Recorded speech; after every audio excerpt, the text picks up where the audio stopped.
Drone, একটা ছোট্ট ড্রোনও বানাবার ক্ষমতা তার। জাফর ইকবালকে বানানো হয়েছে আমাদের শিক্ষা কমিশনের গুরুত্বপূর্ণ ব্যক্তি, তার পরামর্শে শিক্ষা সাজানো হয়েছে। জাফর ইকবাল, শাহরিয়ার কবির, মুনতাসির মামুন, এগুলো সব নাস্তিকবাদী শক্তিদের মাথা। এই নাস্তিকদেরকে দিয়ে আমাদের শিক্ষা ব্যবস্থার মূলে আঘাত করে আমাদেরকে একটা পঙ্গু জাতি বানাবার ষড়যন্ত্র করেছিল, যেন আমরা দাস হয়ে যাই, দাস, মাথা উঁচু করে যেন কথা বলতে না পারি। ঠিক ফেরাউন এই কাজটি করেছিল। ফেরাউন হামানকে বলেছিল, আমার তো একটু খোদা দাবি করতে মন চায়, তুমি কি বলো? হামান বলল, এখনো সময় হয় নাই, একটু অপেক্ষা করো। কি করতে হবে? এখনো বনি ইসরাইলের মধ্যে আসমানি কিতাবের চর্চা আছে। বনি ইসরাইলের ভেতর থেকে এই আসমানি কিতাবের চর্চা বন্ধ করতে হবে, যাতে করে তারা আল্লাহকে ভুলে যায়, কিতাব ভুলে যায়, নবীদেরকে ভুলে যায়। শিক্ষা দীক্ষা থেকে জাতিকে দূরে সরিয়ে দিতে হবে। তারা শিক্ষার আলো থেকে অন্ধকারে চলে আসবে। তখন যদি বলেন আনা রব্বুকুমুল আলা, আপনার বিরুদ্ধে কথা বলার কেউ থাকবে। এবং সে সেটা বলেছিল না, আনা রব্বুকুমুল। এবং মূসা নবীকে বলেছিল ওয়ামান রব্বুল আলামিন। এই বেটা মূসা, রব্বুল আলামিনটা আবার কে? নাউযুবিল্লাহ। قال رب السماوات والأرض وما بينهما إن كنتم موقنين। যিনি আকাশের রব, জমিনের রব, সব কিছুর রব, তিনি হলেন রব্বুল আলামিন। সুবহানাল্লাহ। বিহি حدائق ذات بهجة ما كان لكم أن تنبتوا شجرها أإله مع الله بل هم قوم يعدلون। বলো, আকাশ কে সৃষ্টি করেছেন? জমিনকে সৃষ্টি করেছেন। আকাশ থেকে পানিকে বর্ষণ করেন, সেই পানি দিয়ে পৃথিবীকে উর্বর করে গাছপালা, বৃক্ষ, লতা, প্রবল শ্যামল উদ্যান কে সৃষ্টি করেন তোমাদের জন্য? তোমরা করতে পারবে? এবার তাহলে বলো, আইলাহুম মা'আল্লাহ, ওই ইলাহর সাথে কি আর কোন ইলাহ থাকতে পারে? আসলে ওরা আল্লাহর সাথে সমকক্ষ নির্ধারণ করতে চায়, দুঃসাহস দেখায়, আর সাথে কোনো ইলাহ থাকতে পারে? আম্মান জাআলাল আরদা কারারান ওয়া জাআলা খিলালাহা আনহারান ওয়া জাআলা লাহা রাওয়াসিয়া ওয়া জাআলা বাইনাল বাহরাইনি হাজিজা আইলাহুম মা'আল্লাহ বাল আকসারুহুম লা ইয়ালামুন। সুবহানাল্লাহ। আল্লাহ বলছেন, বলো, এই জমিনকে তোমাদের জন্য বিছানার মতো স্থির কে বানিয়ে দিলেন? এই জমিনের মাঝে নদী, নালা, সাগরকে প্রবাহিত করে দিয়েছেন? বলো, এই জমিনের মধ্যে পাহাড় রূপে পেরেককে মেরে দিয়েছেন? বলো, সাগরগুলোর মাঝে, মহাসাগরগুলোর মাঝে, বিভিন্ন নদ নদীর মাঝে একটা অদৃশ্য প্রাচীর কে তৈরি করে দিয়েছেন, যেই কারণে এক সাগরের পানি আর এক সাগরের পানির মধ্যে মিশে যায় না? কে? বলো। ইলাহুম মা'আল্লাহ, সেই রবের সাথে কি আর কোনো শরীক থাকতে পারে? আসলে ওরা বোঝে। আবার বলছেন, আম্মান ইউজিবুল মুত্তাররা ইযা দাআহু ويكشف السوء ويجعلكم خلفاء الأرض أإله مع الله। আল্লাহ বারবার বলছেন, أإله مع الله قليلا ما تذكرون। বলো, তোমরা যখন বিপদে পড়ো এবং পৃথিবীর কেউ তোমাদেরকে বাঁচাতে পারবে না এমন বিশ্বাস তোমাদের মধ্যে জন্ম নেয়, তখন কাকে তোমরা ডাকো? কে তোমাদেরকে বাঁচান? কে তোমাদেরকে উদ্ধার করে দেন? তিনি কে? ওই সাগরের মাঝে যখন ঢেউ উঠে কাকে ডাকো? বিমানে যখন বিমান যখন দূর ওই আকাশের বুকে বিভিন্ন দুর্যোগের মধ্যে পড়ে যায়, বাঁচার কোন উপায় নেই, তখন কাকে ডাকো? আমি তোমাদেরকে বাঁচিয়ে দেই, আবার আমার জমিনে খলিফা বানিয়ে দেই। আসলে তোমরা খুব কম মানুষ, আমার কথাগুলো শোনো, বোঝো, উপদেশ গ্রহণ করো। আইলাহু মাআল্লাহ। আবার বলছেন আম্মান ইয়াহদিকুম ফি যুলুমাতিল বাররি ওয়াল বাহর ওয়া মান ইউরসিলুর রিয়াহা বুশরান বাইনা ইয়াদাই রাহমাতিহি আইলাহুম মাআল্লাহ তাআলা আল্লাহু আম্মা ইউশরিকুন। অন্ধকারের ভিতরে, স্থলে এবং জলে কে তোমাদেরকে পথের সন্ধান দেয় বলো? বৃষ্টি পাঠাবার আগে, রহমতের বৃষ্টির আগে আমি একটা সুশীতল বাতাস পাঠিয়ে দেই। ওই বাতাসটি আমি পাঠাই না, কে পাঠায় বলো? যে বাতাস এসে সুসংবাদ দিয়ে যায় এক্ষুনি বৃষ্টি আসবে ইনশাআল্লাহ। ইলাহুম্মা আল্লাহ। কি আছে আমার সাথে ইলাহ বলো?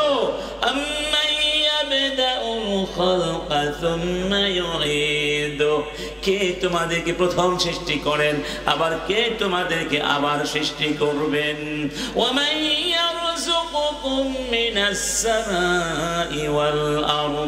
কে তোমাদেরকে ওই আকাশ থেকে রিজিক দান করেন, জমিন থেকে রিজিক দান করেন? ইলাহুম আল্লাহ। قل هاتوا برهانكم إن كنتم صادقين। প্রমাণ দাও, আমার সঙ্গে যদি কাউকে উপাস্য মানতে চাও প্রমাণ দাও তার উপাস্য হবার যোগ্যতা আছে। কি বলেন, পারবে? এই জন্য ইব্রাহিম আলাইহিস সালাম তার বাবাকে বলেছিলেন, ইয়া আবাতি, ইয়া আবাতি, হে আমার বাবা, কলেজার টুকরা বাবা, লিমা তা'বুদু মা লা ইয়াসমাউ ওয়া লা ইউবসিরু ওয়া লা ইউগনি আনকা শাইআ। হে বাবা, তুমি কেন এমন বস্তুর পূজা করছো, এমন বস্তুর দাসত্ব কেন করছো যেই বস্তু শোনে না, দেখে না, তোমার কোনো উপকার করার সামান্যতম ক্ষমতা তার?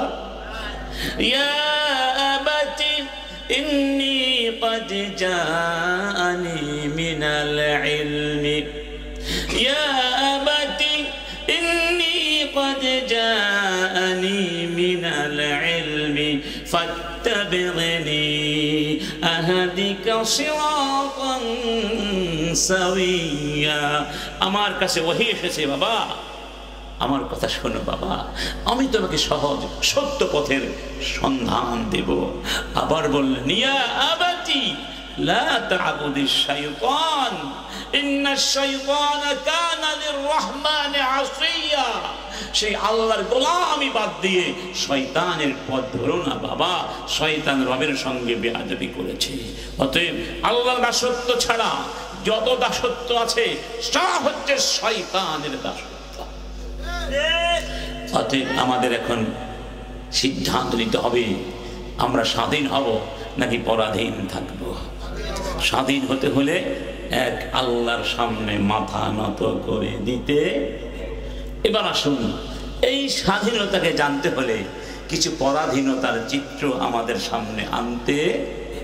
যেই পরাধীনতা, যেই উবুদিয়তগুলোকে আমরা দুপায়ে দলিত মথিত করে আল্লাহর উবুদিয়তকে মানব, সেই উবুদিয়তগুলো আমাদের জানতে হবে। যে উবুদিয়তের মধ্যে অসংখ্য অসংখ্য মানুষ ডুবে আছে, ডুবে। এই জন্যই আমি বলেছিলাম আল্লাহ আমাদের আকল দিয়েছেন, এই জন্যই আমাদের সম্মান শ্রেষ্ঠ তা নয়। পৃথিবীতে অনেক মানুষ আছে ঈমান হারা, গাছের সামনে সূর্যের সামনে মাথা নত করে দেয়, আছে নাকি নাই? দেখবেন বড় বড় পণ্ডিত বিশাল বিশাল বই লেখে, বক্তৃতা ভাষণ দেয়, দার্শনিক, কিন্তু যখন গরুর সামনে যায় তখন আর কোনো জ্ঞান থাকে না, গরুর চনা আর মুদ খাওয়া শুরু করে দেয়। আছে নাকি নাই? বড় বড় দার্শনিক যখন ফেসিবাদের সামনে যায়, ফেসিবাদে খোদা বলে খোদা, এরকম আছে না? আছে কিনা?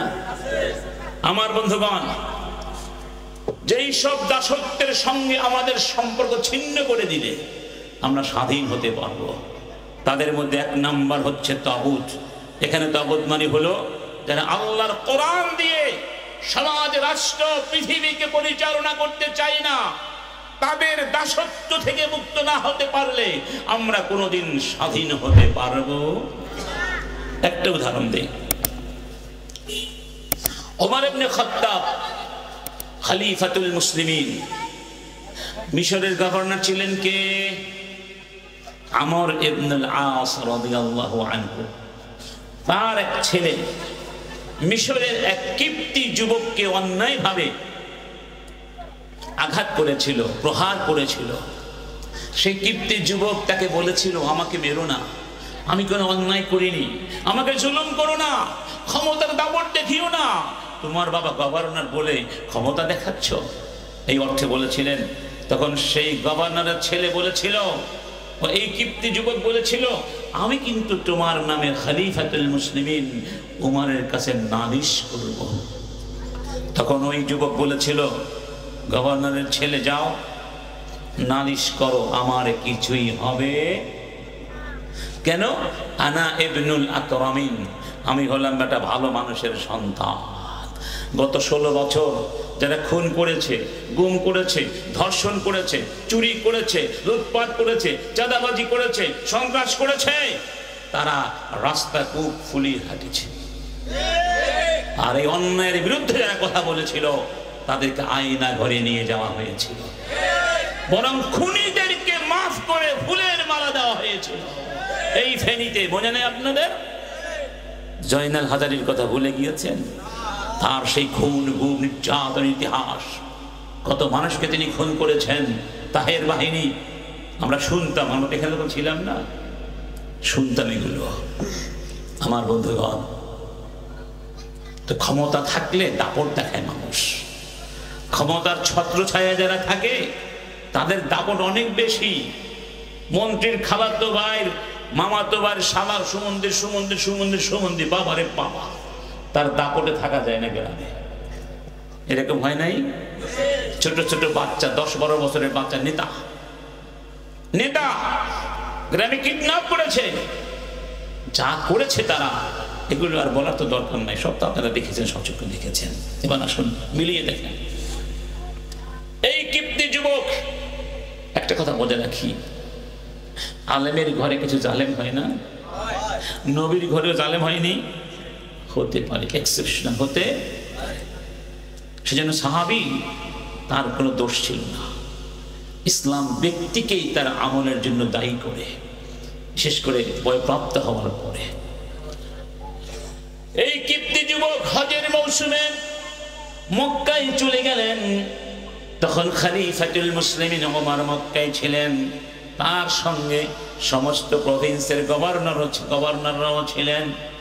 মিশরের গভর্নর আমর বিন আসও সেখানে ছিলেন। বুঝতে পেরেছেন? ওই ছেলেটিও তার সাথেই।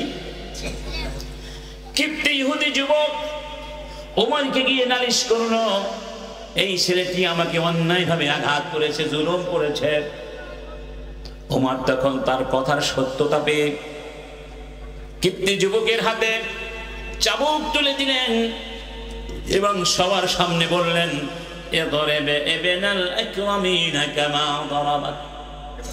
এই ভালো মানুষের সন্তান তোমাকে যেভাবে আঘাত করেছে তুমি সেইভাবে তাকে আঘাত করো। আঘাত করা হলো। এরপরে বললেন, সমস্ত শাসকদেরকে বললেন, মাতা ইস্তা'বাদতুমুন নাস ওয়া ক্বাদ ওয়ালাদাতহুম উম্মাহাতুহুম আহরারা, তোমরা কখন থেকে জাতিকে দাস বানিয়েছো।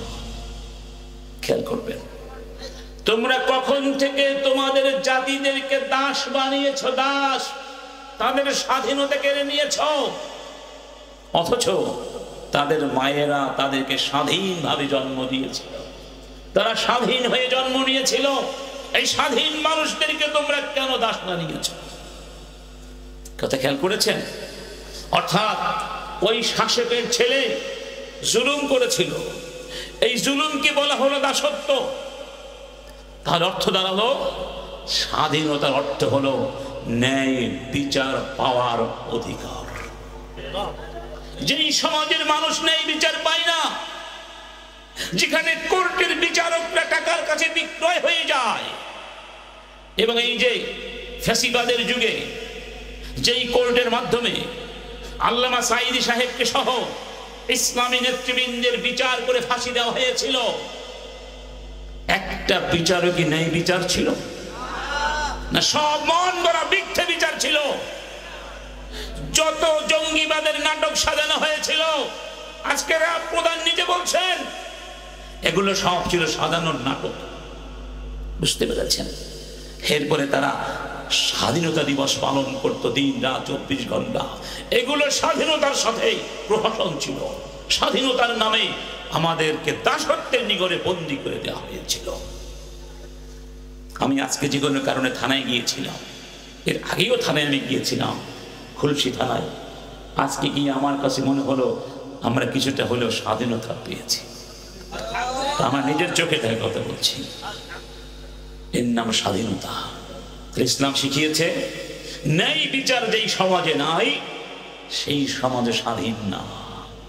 হতে পারে তারা একটা ভূখণ্ড পেয়েছে, হতে পারে তারা একটা মানচিত্র পেয়েছে, হতে পারে তারা একটা পতাকা পেয়েছে, হতে পারে তারা কবি সাহিত্যিকদের গান আর কবিতা পেয়েছে, শিল্পী আর নর্তকী পেয়েছে, কিন্তু তারা আসলে স্বাধীন হতে পারে নাই। এবং সেই স্বাধীনতার জন্য আল্লাহ পাক এই কোরআনকে পাঠিয়েছেন। কি বলে দিয়েছেন? লাকাদ আরসালনা রুসুলানা বিল বাইয়িনাতি ওয়া আনজালনা মাআহুমুল কিতাবা ওয়াল মিজানা লিয়াকুমান নাসু বিল কিসত وأنزلنا الحديد فيه بأس شديد ومنافع للناس। কি বলেছেন? কোরআনে স্পষ্ট কথা। আল্লাহ বলছেন আমি নবীদেরকে সুস্পষ্ট অকাট্য প্রমাণ সহ পাঠিয়েছি, কিতাব দিয়েছি, তাদের সাথে মিজান দিয়েছি, মিজানদারি আল্লাহ ন্যায় বিচারের মানদণ্ড দিয়েছি, যাতে করে পৃথিবীর মানুষেরা ন্যায় বিচার করতে পারে। কিভাবে স্বাধীনতা দিতে হয় বিশ্বনবী নিজের হাতে কলমে তা শিখিয়ে যান নাই? ওই যে বদরের প্রান্তরে যখন সাহাবীদেরকে কাতারবন্দি করছিলেন, সৈন্য বিন্যাস করছিলেন যুদ্ধের প্রাককালে, এক সাহাবীকে দেখেছিলেন সে কাতারের বাইরে দাঁড়িয়ে রয়েছেন। কাছে গিয়ে বললেন সাওয়াত ইস্তাউই, সোজা হয়ে দাঁড়াও। একটা আস্তে করে গুতা দিলেন লাঠি দিয়ে সস্নেহে। সঙ্গে সঙ্গে সাওয়াত বলল ইয়া রাসূলুল্লাহ, আমি তো ব্যথা পেয়েছি, আমি কষ্ট পেয়েছি, ব্যথা পেয়েছি। ওয়াকাদ আরসালাকাল্লাহু ওয়া বাআসাকাল্লাহু বিল হাক্কি, আল্লাহ তো আপনাকে সত্য দিন নিয়ে পাঠিয়েছেন, ন্যায় বিচার করতে পাঠিয়েছেন। বিল কিসত, আমি এর প্রতিশোধ চাই। আমি যেই পরিমাণ ব্যথা পেয়েছি সেই পরিমাণ ব্যথা আপনাকে দিতে চাই, মানে আমি প্রতিশোধ চাই। রাসূল কারীম তার লাঠিটি সাওয়াদকে দিয়ে বললেন নাও, প্রতিশোধ নাও, কিসাস নাও, কাওয়াদ নাও। বললেন ইয়া রাসূলুল্লাহ, আমার গায়ে তো জামা নাই। কি নাই? রাসূল জামাটা উপরে তুলে ধরলেন। সাওয়াদ রাসূলকে জড়িয়ে ধরে চুমু খেতে লাগলেন। রাসূল বললেন সাওয়াদ, কি হয়েছে তোমার? এই কাজটি কেন করলে তুমি? বললেন ইয়া রাসূলুল্লাহ, হাদারানি মা দাওয়া, দেখতেই তো পাচ্ছেন যুদ্ধ শুরু হয়ে যাচ্ছে, জানি না আর ফিরে আসতে পারবো কিনা, আবার আপনার কাছে আসতে পারবো কিনা। তাই আমি চাচ্ছিলাম আমার জীবনের সব শেষ স্মৃতিটুকু যেন আপনার সঙ্গেই থাকে। সুবহানাল্লাহ। ন্যায় বিচার, এইভাবেই রাসূল মানুষকে স্বাধীন হওয়া শিক্ষা দিয়েছিলেন। তাহলে স্বাধীনতা মানে হলো কি? ন্যায় বিচার। যতদিন পর্যন্ত ন্যায় বিচার এই দেশের প্রতিটি নাগরিকের জন্য নিশ্চিত করা না যাবে, আজকেও আপনারা অবশ্যই পড়েছেন মাছরাঙ্গা কলেজের এক ছাত্রীকে পরীক্ষার হল থেকে বের করে দেওয়া হয়েছে, পুলিশ দিয়ে বের করে দেওয়া হয়েছে। কলেজের অধ্যক্ষ নিজে এসে বের করে দিয়েছে। অপরাধ কি? সেই মেয়েটি প্রেগন্যান্ট, সন্তান সম্ভবা, ধার্মিক, নিকাব পড়েন, নিকাব পড়েন। নিকাব পরা, হিজাব করা, পর্দা করা প্রত্যেক মুমিন নারীর উপরে ফরজ, ঠিক না? এবং এটা তার মৌলিক অধিকার। এই অধিকার থেকে বঞ্চিত করা হলো পরাধীনতা, দাসত্ব। শিক্ষক বললেন মুখটা খোলো, মেয়েটি বলল আমি আপনার সামনে মুখ খুলব না, আপনি পরপুরুষ। এটাই তো বলা উচিত মুসলিম নারীর। সেখানে মহিলা নাই, মহিলা টিচার নাই, আছে না? তাহলে ছাত্রীকে শনাক্ত করার জন্য ফিমেল টিচার যথেষ্ট ছিল। এই পাজি অধ্যক্ষ একজন শিক্ষিকার চেহারা দেখার জন্য এই কাজটি করেছিল, সেটা প্রমাণিত হয়েছে। আমরা অনতি বিলম্বে মাছরাঙ্গা কলেজের ওই শিক্ষককে কঠিন শাস্তির আওতায় আনার জন্য দাবি করছি। এবং আজকের এই স্বাধীন বাংলাদেশে মুসলিম নারীদেরকে হিজাব পরার ক্ষেত্রে প্রত্যক্ষ পরোক্ষ যারা বাধা সৃষ্টি করবে, সবগুলো ফ্যাসিবাদের দোষর। ফ্যাসিবাদ যেমন পালিয়ে গিয়েছে, ওদেরকে হয় বাংলাদেশের স্বাধীনতা মেনে নিয়ে বাঁচতে হবে, আর এই স্বাধীনতা মানতে না চাইলে ওরা বাংলাদেশ থেকে ওদের বাবার দেশে পালিয়ে যেতে পারে। কথা ঠিক? অনতি বিলম্বে যেই পুলিশেরা এবং যেই টিচার এই অন্তঃসত্ত্বা নারীর সঙ্গে অমানবিক আচরণ করে তার মৌলিক মানবিক অধিকার ছিনিয়ে নিয়েছে, আমরা তার সর্বোচ্চ শাস্তি দাবি করছি। দৃষ্টান্তমূলক শাস্তি দিতে হবে, যেন অন্য কেউ এরকম দুঃসাহসিক কাজ করার অপচেষ্টা করার সুযোগ না পায়। আমার বন্ধুগণ, এই দাসত্বের আরেকটি দিক হলো আল্লাহর কাছে না চেয়ে কবরের কাছে, মাজারের কাছে, পীরের কাছে চাওয়া। আছে নাকি নাই?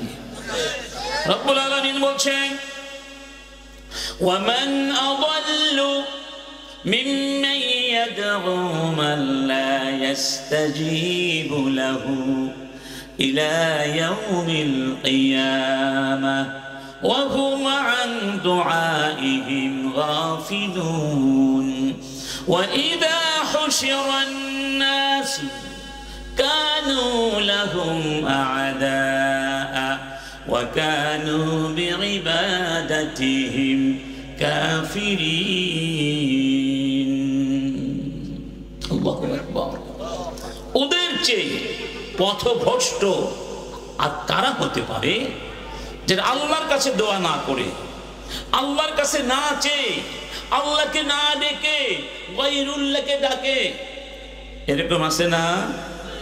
কিছু হইলেই কবরের কাছে চলে যায়, মাজারের কাছে চলে যায়, গাছের কাছে চলে যায়, মাছের কাছে চলে যায়, কবুতরের কাছে চলে যায়, কচ্ছপের কাছে চলে যায়। আছে? কবুতর, গাছ, মাছ, কচ্ছপ, পীর যাই বলুন, কার কোনো ক্ষমতা আছে? আল্লাহ বলছেন এমন বস্তুকে ওরা গিয়ে ডাকে, আমাদেরকে বাঁচাও। কিয়ামত পর্যন্ত ডাকলেও সাড়া দেবে।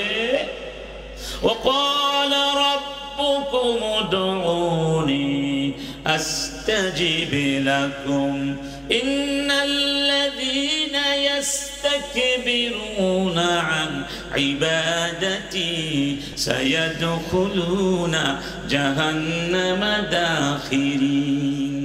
তোমাদের রব বলেছেন আমাকে ডাকো, আমার কাছে দোয়া করো। বিপদে পড়েছো, আল্লাহ আমাকে উদ্ধার করো, আমার অসুখ ভালো করে দাও, আমার সন্তানের হেফাজত করো, আল্লাহ আল্লাহ আল্লাহ আমাকে বলো। আমার কাছে যারা বলতে চায় না, আমার কাছে চায় না, এটা একটা বড় ইবাদত। ওরা অহংকারী, আর অহংকারীদের জন্য আমি জাহান্নাম। এই যে কবর টবর বিভিন্ন শিরিক আছে, এগুলো গোড়াপত্তন হয়েছে কিভাবে জানেন? এর কিছু ইতিহাস আছে। একটা ইতিহাস বলবো। মধ্যযুগে খ্রিস্টান পাদ্রীরা রাষ্ট্র চালাতো, মানে তাদের আদেশে নির্দেশে শাসকরা চলতো, বুঝতে পেরেছেন? এই পাদ্রীরা নিজেদের পকেট ভরার জন্য, নিজেদের সিন্ধুক ভরার জন্য, নিজেদের স্বার্থ উদ্ধার করার জন্য 3 প্রকার সীমাবদ্ধতা চাপিয়ে দিয়েছিল আল্লাহ আর মানুষের মধ্যে। অথচ আল্লাহ আর মানুষের মধ্যে কোনো প্রাচীর ছিল? আছে? নাই, নাই, নাই। রব্বুল আলামিন বলেছেন, ওয়ালাকাদ খালাকনাল ইনসানা ওয়া না'লামু মা তুওয়াসওয়িসু বিহি নাফসুহু ওয়া নাহনু আक़রাবু ইলাইহি মিন হাবলিল ওয়ারিদ। মানুষকে তো আমি সৃষ্টি করেছি, সুবহানাল্লাহ। এই মানুষের মনের অতলে নিতলে কি আছে না আছে, মানুষের চোখের লুকোচুরি, মনের লুকোচুরি, তার মনের কথা, মনের ভাব, ভাবানুষঙ্গ সব আমি সমানভাবে জানি, সুবহানাল্লাহ। আমি মানুষের এই গৃহস্থিত ধমনীর চেয়েও কাছে। তার মানে আপনি, আমি আমার যত কাছে, রব আমার তার চেয়েও। সুবহানাল্লাহ বলবেন না? সেই রবকে ডাকার জন্য কি কোনো মাধ্যম লাগবে নাকি? আমার কোনো প্রাচীর আছে? শয়তানের দোয়া পর্যন্ত আল্লাহ কবুল করেছেন। রব্বি আনজিরনি ইলা ইয়াউমি ইউবআসুন, আমাকে কিয়ামত পর্যন্ত জীবন দাও। আল্লাহ দেন নাই? তো আমরা কি শয়তানের চেয়ে খারাপ না? খেয়াল করবেন কথাগুলো। এই পাদ্রীরা কি করেছিল? তারা জনগণকে বুঝিয়েছিল, আমরা হলাম পৃথিবীতে আল্লাহর সোল এজেন্টস, আমাদেরকে আল্লাহ তার প্রতিনিধি বানিয়েছেন। আমরা এই ধুলির ধরায় যাকে মাফ করব, আকাশ সাম্রাজ্য আল্লাহ তাকে মাফ করে দিবেন। আর আমরা এই জমিনে যাকে মাফ করব না, আকাশেও সে ক্ষমা পাবে। তারা বুঝাতে সক্ষম হয়েছিল, জনগণকে বোকা বানিয়েছিল, মূর্খ বানিয়েছিল, জ্ঞান বিজ্ঞানের চর্চার দুয়ারকে বন্ধ করে দিয়েছিল। 1 নম্বর, তারা বলেছিল যেখানে সেখানে বসে ইবাদত করা চলবে না, ইবাদত করতে হলে আমাদের গির্জায় আসতে হবে।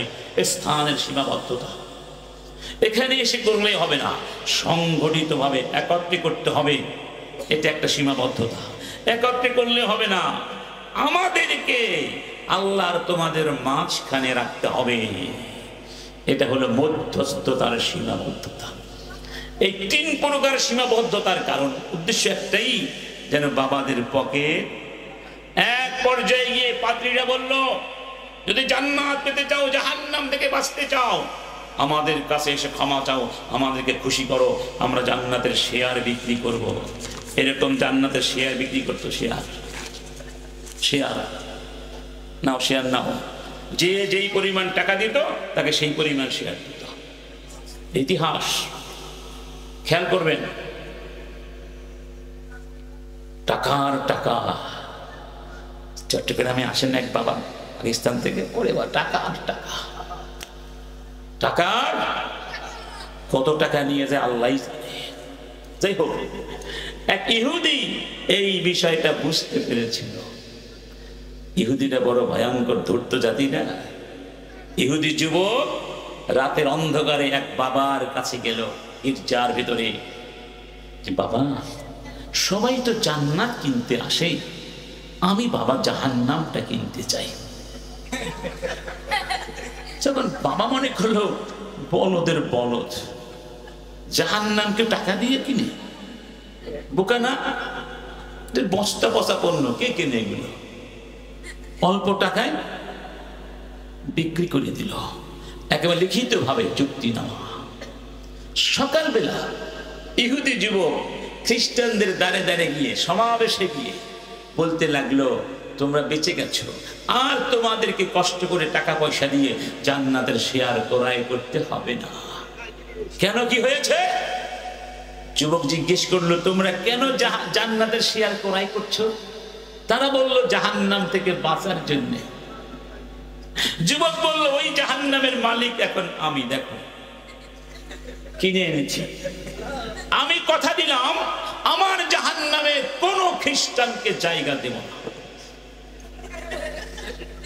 কিছুদিনের মধ্যেই বাবাদের ব্যবসায় লাল বাতি জ্বলে উঠল। এখন আর কেউ, এটা বাস্তব ইতিহাস। এই ইতিহাসটি লিখেছেন ডক্টর ইউসুফ আল কারাদাওয়ী তার প্রসিদ্ধ বই আল ইবাদাতু ফিল ইসলামের ভিতরে লিখেছেন, রেফারেন্স সহ লিখেছেন।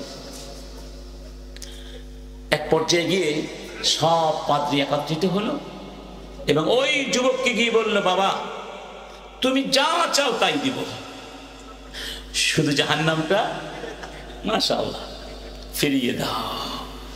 ইহুদি চিন্তা করলো, এটাই তো আমার সেই সুযোগ। ব্যবসা, এর নাম কি মানে বলে না চোরের উপরে বাটপারি, সে আরো বড় ব্যবসা করে ফেলল। এক ব্যবসায় তার জীবন কি শেষ। আবার তারা জাহান্নাম কিনে নিল। এখনো পর্যন্ত খ্রিস্টানরা বিশ্বাস করে বাবারা খুশি হলে জান্নাত পাওয়া যাবে। এজন্য আমরা অন্যায় করলে তওবা করি কার কাছে? ইস্তেগফার করি কার কাছে? ওরা যায় বাবার কাছে।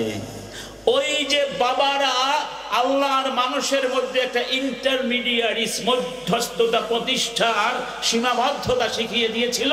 ওখান থেকে আমাদের সমাজে মনে করা হয় আল্লাহকে পেতে হলে মাঝখানে একজনকে ধরতেই হবে।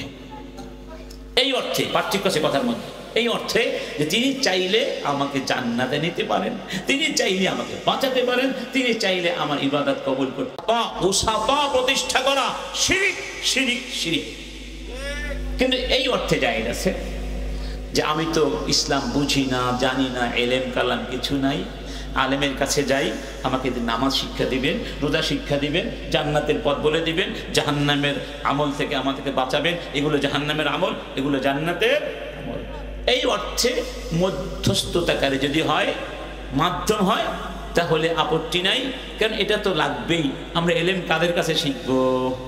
রাসূলুল্লাহ ছিলেন মুবাল্লিগ, ইন্নামা আনতা কি মুবাল্লিগ, রাসূল হলেন মুবাল্লিগ। রাসূল জান্নাত জাহান্নামের মালিক না। যদি মালিক হতেন তাহলে তার আপন চাচা আবু তালেব জাহান্নামে যেত না, যিনি তাকে জীবনের চেয়ে বেশি ভালোবাসা দিয়েছিলেন। কিন্তু হিদায়াত তার নসিবে ছিল, কি বলেন ছিল? সেদিকে বা নাই বা গেলাম। তাহলে এই দাসত্ব, এটাও এক ধরনের চিন্তা এবং বিশ্বাসগত পরাধীনতা। এই পরাধীনতা থেকে মুক্ত হতে হবে। আল্লাহ ছাড়া কেউ কোনো ভালো মন্দ করার ক্ষমতা রাখেন। এই বিশ্বাস অর্জন করলে আপনি স্বাধীন হয়ে যাবেন। তখন আপনি এটাকে সেটাকে ভয় করবেন না। অন্যথায় আপনি পিপিলে দেখলে ভয় করবেন, কালো বিড়াল দেখলে ভয় করবেন, কবরের পাশ দিয়ে গেলে হায় আমার সর্বনাশ হয়ে গেল।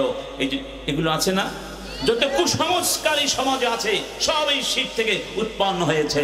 অতএব এই শিরক আমাদের সমাজে থাকতে পারবে না। 3 নম্বর দাসত্ব, চিন্তা এবং শিক্ষার দাসত্ব, সংস্কৃতি দাসত্ব। খেয়াল করবেন, 2টা ক্ষেত্রে 3টা ক্ষেত্রে এখন আমরা আসলে ইসলাম মানি না, আল্লাহ রাসূলকে 100% মানি না। আমরা ইউরোপ, আমেরিকা আর বিজাতীয় চিন্তাধারার দাসত্ব করছি। খেয়াল করবেন, এই ভারতবর্ষ প্রায় 500 বছর, 200 বছর শাসন করেছে কারা? ব্রিটিশ। করে নাই? ব্রিটিশরা চলে গেছে, গেছে না? আচ্ছা, তাদের আইন গেছে না? আইনগুলো এখনো আছে। আমাদের কোর্ট কাছারি কাদের আইনে চলে? আপনি ব্রিটিশকে দাঁড়িয়ে দিয়েছেন, তাদের আইন দিয়ে রাষ্ট্র চালাচ্ছেন। আপনি কি স্বাধীন হয়েছেন নাকি ব্রিটিশদের গোলামি করছেন? কখনো ভেবে দেখেছেন? এই গোলামিত্বের গলায় ছুরি চালাতে হবে, এই গোলামিত্ব বন্ধ করতে হবে। এই স্বাধীন বাংলাদেশে আল্লাহর গোলামিত্ব প্রতিষ্ঠা করে কোরআন দিয়ে নতুন করে বিচার ব্যবস্থাকে বিনির্মাণ করতে হবে। রব্বুল আলামিন এমনিতেই বলেন নাই, ইন্না আনজালনা ইলাইকাল কিতাবা লিতাহকুমা বাইনান নাসি বিমা আরাকাল্লাহ ولا تكن للخائنين خصيما।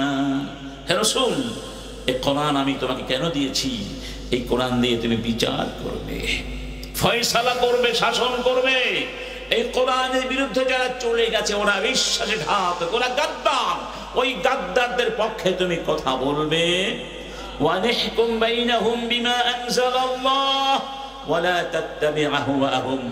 ওদের হাওয়া, ওদের মন গড়া বিধি বিধান আপনি মানতে পারবেন না, আপনি আমার বিধান দিয়ে বিচার করবেন। কে বলেছেন? রাসূল 10 বছর রাষ্ট্র প্রতিষ্ঠা করে চালান নাই? মদিনায় 10 বছর রাষ্ট্র চালিয়েছিলেন কে? কোন আইন দিয়ে? ব্রিটিশ আইন, ইটালিয়ান আইন, কাফেরদের আইন, নাকি আল্লাহর কোরআনের আইন? অতএব যতদিন পর্যন্ত কোরআনের আইন বাস্তবায়িত না হবে ততদিন যতই স্বাধীনতার মুখরোচক স্লোগান দেয়া হোক, সব মিথ্যা কথা। স্বাধীনতা আমরা পাবো। যেই কথাটি বলার জন্য এটা বললাম, এই ভারত উপমহাদেশে ব্রিটিশরা কি করেছিল? আমাদের মগজ ধোলাই করেছিল। কি দিয়ে? শিক্ষা ব্যবস্থার পরিবর্তন করে। যেই কাজটি গত 16 বছর ফ্যাসিবাদীরা করার চেষ্টা করেছিল এবং তারা কিছুটা সফলতার দ্বার প্রান্তে চলে যাচ্ছিল। মনে নাই ট্রান্সজেন্ডারের কথা? শরীফকে তারা শরীফা বানিয়ে দিয়ে সমকামিতা সহ একেবারে চরম অরাজক পরিস্থিতি সৃষ্টি করেছিল। শিক্ষা একেবারে ধ্বংসের দ্বার প্রান্তে চলে গিয়েছিল। আমাদের বাচ্চারা লেখাপড়া সব ছেড়ে দিয়েছিল। ভুলে গেছেন? মায়েদের কান্না, বাবাদের কান্না। আমাদের শিশুরা কি শিখছে? এই সমস্ত আলু ভর্তা, ডিমবাজি, আর স্কুলে গিয়ে বিছানা ঠিক করা। এগুলো করার জন্য কি আমরা বিশ্ববিদ্যালয়ে পাঠাই, স্কুল কলেজে পাঠাই?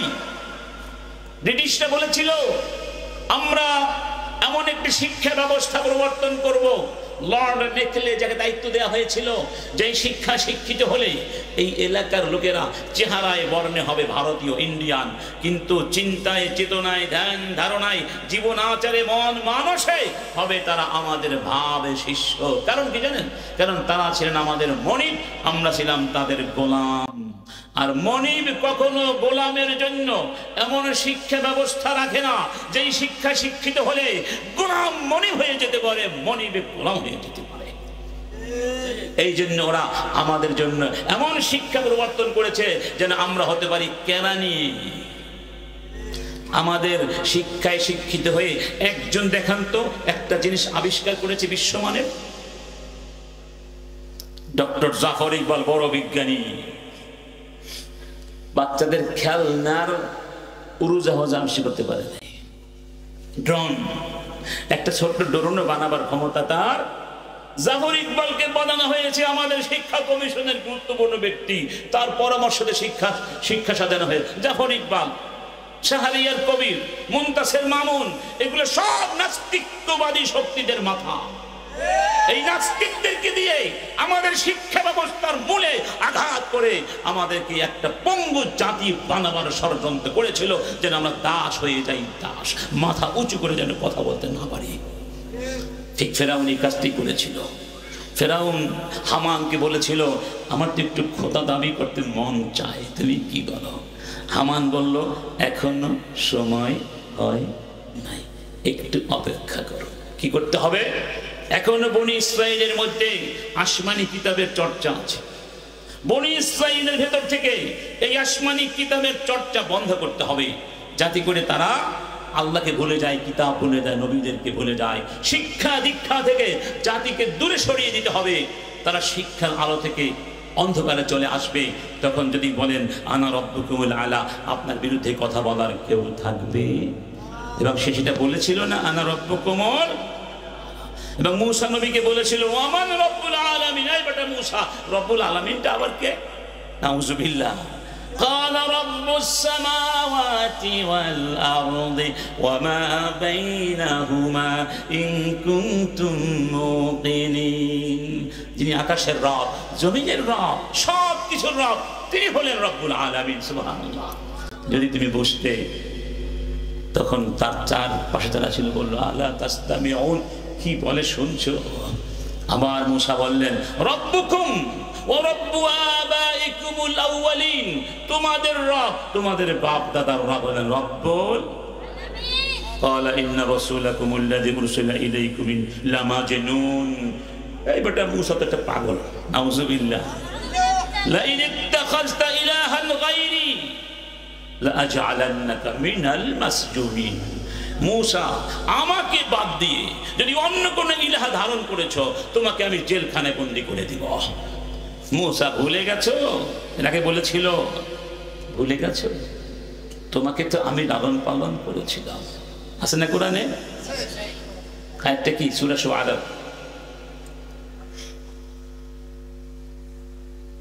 فينا وليدا ولبثت فينا من عمرك سنين وفعلت فعلتك التي فعلت وأنت من الكافرين.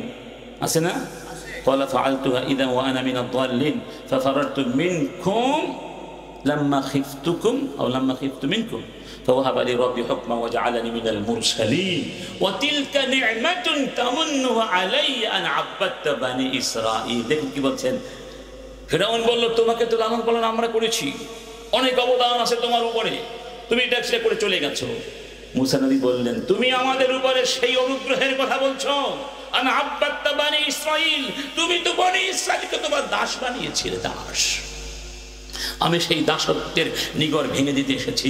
আন আরসিল মাইয়া বানি ইসরাইল, ওদেরকে আমার সাথে দিতে হবে। আল্লাহু আকবার। তাহলে কি হলো? শিক্ষা ব্যবস্থা যদি ধ্বংস হয়ে যায়, জাতি আর স্বাধীন থাকতে পারবে? পারবে? এই জন্য বিশ্বনবী প্রথমে সেই শিক্ষা ব্যবস্থা করেছিলেন, ইকরা বিসমি রাব্বিকাল্লাযী খালাক, যেই রব সৃষ্টি করেছেন তার নামে পড়তে হবে। সমস্ত শিক্ষার মূল হবে আল্লাহর সঙ্গে মানুষকে সম্পৃক্ত করে দেওয়া। যেই শিক্ষার সাথে আল্লাহর সম্পর্ক নাই, পরকালের সম্পর্ক নাই, যেই শিক্ষার সঙ্গে ঈমান আখলাকের কোনো সম্পর্ক নাই, যেই শিক্ষার সাথে রাসূলের রেখে দেওয়া শিক্ষার কোনো সম্পর্ক নাই, যে শিক্ষার মর্মমূলে কোরআনের ভাবধারা নাই, রাসূলের সিরাতের ভাবধারা নাই, সেই শিক্ষা আমাদেরকে দাস বানাবে, মানুষও বানাতে পারে নাই। এই জন্য শিক্ষা শিক্ষিত হয়ে ওরা চোর হয়েছে, গুন্ডা হয়েছে, ডাকাত হয়েছে, লুটপাট করে সব নিয়ে চলে গেছে। এই শিক্ষা পাপ না দিলে আমরা স্বাধীন হতে পারবো? স্বাধীনতা শিক্ষার মূল কথা কি বলুন? আমার সাথে বলুন, ইকরা বিসমি রাব্বিকাল্লাযী খালাক খালাকাল ইনসানা মিন আলাক। আরেকটা দাসত্ব আছে, ভয়ানক দাসত্ব, সেটা হলো সাংস্কৃতিক দাসত্ব। সংস্কৃতি বলতেই আমরা বুঝি গান, নাচ, ঠিক না বেঠিক? এটা মিথ্যে কথা। হ্যাঁ, মানুষের একটা বিনোদনের প্রয়োজন আছে না? বিনোদন আর পোশাক পরিচ্ছদের ক্ষেত্রে এখন আমাদের কোনো স্বাধীনতা নাই, আমরা দাসে পরিণত হয়েছি। সেদিন নামাজ পড়ছিলাম বিশ্ববিদ্যালয়ে, আমার এক কলিগ অন্যান্য কোর্স পড়ান, সাধারণ কোর্স পড়ান, রুকুতে গিয়েছে, আমি উজু করে পরে এসে জামাতে শামিল হলাম। রুকুতে গিয়েছে, এমন অবস্থা এখান থেকে শুরু করে পাছা অর্ধেক খোলা। বলুন নামাজ হবে? চিন্তা করলাম কারণ কি? মুরব্বীও, বয়স কম না, ছেলে মেয়েও আছে। দেখলাম না আছে এই স্টাইল করে প্যান্ট পরে। স্টাইল কি? এখন একটা প্যান্ট আছে না, নাভি থেকে নিচে পড়ে, আগের মতো না, নাভি থেকে নিচে। তো জামা যদি ইন্না করা থাকে ঠিক আছে, সিজদায় গেলে তো জামা বের হয়ে যায়, তখন সদরঘাট সব বের হয়ে যায়। কি বলেন, দেখা যায় না? অনেক বাংলাদেশি যুবক এবং যুবকদের শিক্ষকরা এই পোশাক পরছে। কেন? এটা হলো চিন্তার দাসত্ব, সাংস্কৃতিক দাসত্ব। আমাদের মেয়েরা এখন দেখে ইন্ডিয়ান নায়িকারা কি পোশাক পরে, কিভাবে চুল কাটে, কিভাবে কথা বলে, কিভাবে নখ কাটে, কিভাবে পায়ের নখ রাখে, কিভাবে জুতা পরে, ঠিক না ঠিক? এটা কি স্বাধীনতা না দাসত্ব? বলুন। এটাই তো আসল দাসত্ব। এটাকে বলা হয় সাংস্কৃতিক আগ্রাসন। গানের নামে কি হচ্ছে, সিনেমার নামে কি হচ্ছে? যে সমস্ত সিনেমা, গান, বাজনা, টিকটক এখন চলছে, এগুলো মুসলমানের সাহিত্য হতে পারে, মুসলমানের বিনোদন হতে পারে। ইসলামে কি বিনোদন নাই? ইসলামের গান নাই? এই চমৎকার চমৎকার ইসলামের ঢোল বাদ্য ছাড়া কবি মতিউর রহমান মল্লিক যে গানগুলো লিখে গিয়ে এক মতিউর রহমানের মল্লিকের গান দিয়ে তো একটা সাহিত্য ভান্ডার রচনা করা যায়, আছে নাকি নাই? অতএব ইসলাম যে সৌন্দর্যের বিবরণ দিয়েছে, ইসলাম যে বিনোদন দিয়েছে, এই বিনোদনের মধ্যে কোনো নগ্নতা নাই। এখানে কোনো নগ্নতা থাকতে পারবে না, এখানে নারী পুরুষের অবাধে মেলামেশা থাকতে পারবে না। রব্বুল আলামিন বলছেন ওয়ালা তাকরাবুল ফাওয়াহিশা মা যাহারা মিনহা ওয়া মা বাতান, অশ্লীলতার কাছে যেও না, প্রকাশ্য হোক অপ্রকাশ্য হোক। কথা ক্লিয়ার হয়েছে? ইসলামে খেলাধুলা নাই, আছে, সাহিত্য নাই, সব আছে, কিন্তু ইসলামের নগ্নতা নাই, বেহায়াপনা। যতদিন পর্যন্ত আমাদের বিনোদন, আমাদের সাহিত্য, আমাদের সংস্কৃতির ভেতরে ওই ইহুদি খ্রিস্টানদের দাসত্ব থাকবে, ততদিন আমরা থাকবো পরাধীন। ওদের চোখ দিয়ে আমরা দেখব, ওদের কান দিয়ে আমরা শুনবো, ওদের কাশি নিয়ে কাশবো, ওদের হাসি নিয়ে হাসবো, ওদের কান্না নিয়ে কানবো। এটা যদি জাতির স্বভাব হয়ে যায়, এই জাতি কোনোদিন স্বাধীন হতে পারবে না। আমাদের মধ্যে আসলে আমাদের আইডেন্টিটি হারিয়ে গেছে, আর সেই জন্য শিক্ষা ব্যবস্থাকে নতুন করে সাজাতে হবে, শিখাতে হবে। এগুলো আমাদের কালচার, এগুলো আমাদের কালচার। মাওলানা আব্দুর রহিমের নাম শুনেছেন? তার একটা বই আছে, শিক্ষা সাহিত্য সংস্কৃতি, অনেক হয়তো পড়তে পারে, চমৎকার বই। একটা কাহিনী উল্লেখ করেছেন এক নব মুসলিম, তিনি তার একটা বইতে লিখেছেন, তার নাম খুব সম্ভব মোহাম্মদ পিকথল, খুব সম্ভব, যে কয়েক দশক আগে ইউরোপের পত্র পত্রিকায় একটা প্রশ্ন করা হয়েছিল পাঠকদের কাছে। প্রশ্ন করা হয় না, জনজরিপ করার জন্য একটা বড় প্রশ্ন ছিল এভাবে, ধরুন একটা ঘর, ছোট্ট ঘর আছে, সেই ঘরের মধ্যে দুই কোণায় দুইটা জিনিস আছে। এক কোণায় আছে একটা মানব সন্তান, নবজাতক, ছোট্ট একটা মাসুম বাচ্চা দোলনায় দুলছে।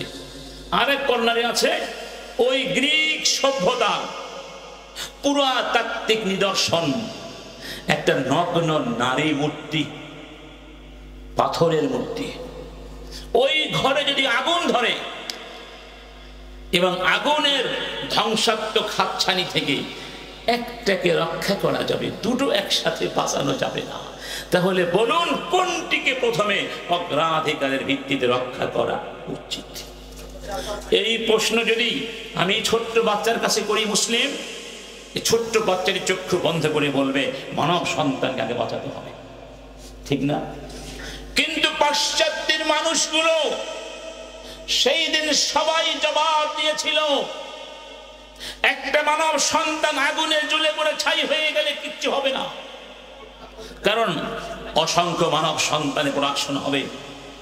মানব সন্তান প্রোডাকশন করা সহজ তাদের ভাষায়, কিন্তু একটা সেই হাজার হাজার বছর আগের সভ্যতা নিদর্শন, ওই পাথরের মূর্তিটা ধ্বংস হয়ে গেলে এটা কিন্তু আর পাওয়া যাবে না। অতএব অগ্রাধিকারের ভিত্তিতে ওই নিষ্পান পাথর খণ্ডটিকে আগে বাঁচাতে হবে। এই হচ্ছে ইউরোপিয়ানদের সভ্যতা। সেই সভ্যতার বিশ্বাস হলো মানুষের নিছক যৌনবাদী প্রাণী। তিনি আরেকটা বইতে লিখেছেন আব্দুর রহিম সাহেব, পাশ্চাত্য সভ্যতার দার্শনিক ভিত্তি, ওই বইটা পারলে পড়বেন। সেখানে বলেছেন তিনজনকে মনে করা হয় পাশ্চাত্য সভ্যতার স্বপ্নদ্রষ্টা। একজন হচ্ছেন সমাজতন্ত্রের প্রবর্তক কার্ল মার্কস, আর একজন বিবর্তনবাদের প্রবক্তা ডারউইন, আরেকজন মনোবিজ্ঞানী ফ্রয়েড। এই ফ্রয়েডের দর্শন ছিল মানুষ শুধু যৌনবাদী প্রাণী, অর্থাৎ মানুষের মধ্যে যে পাশবিক ক্ষুধা আছে, যে যৌন চাহিদা আছে, এই যৌন ক্ষুধা নিবারণ করার ক্ষেত্রে যেই ব্যক্তি যত সফল তার জীবন তত দামি। নাউজুবিল্লাহ। ঠিক কোরআন এই কথাটা বলে দিয়েছে, সূরা মুহাম্মাদের মধ্যে পড়বেন, ওয়াল্লাযীনা কাফারু ইয়াতামাত্তাউনা ওয়া ইয়াকুলুনা কামা তাআকুলুল আনআম ওয়ান্নারু মাসওয়াল লাহুম। কাফেরদের জীবনধারা হলো দুইটা জিনিস, তারা এনজয় করে আর খায়, এনজয় করে, এর বাহিরে কোনো চিন্তা। ওরা পরকাল বিশ্বাস করে না, ওদের জীবনটাই সবকিছু, তাই ওরা জীবনে কোনো বাধা মানে না।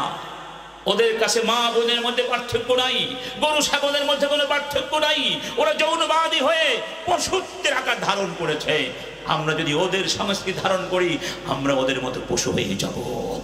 অতএব ওই পশুত্বের দাসত্ব ছেড়ে দিয়ে ইসলামের সংস্কৃতি আর বিনোদন ব্যবস্থায় ফিরে আসতে হবে, নইলে আমরা স্বাধীন হতে পারবো। আর সেই জন্য নারীদেরকে পর্দার মাঝে আসতে হবে, পুরুষকেও বিনয়ের সাথে আত্মরক্ষা করে চলতে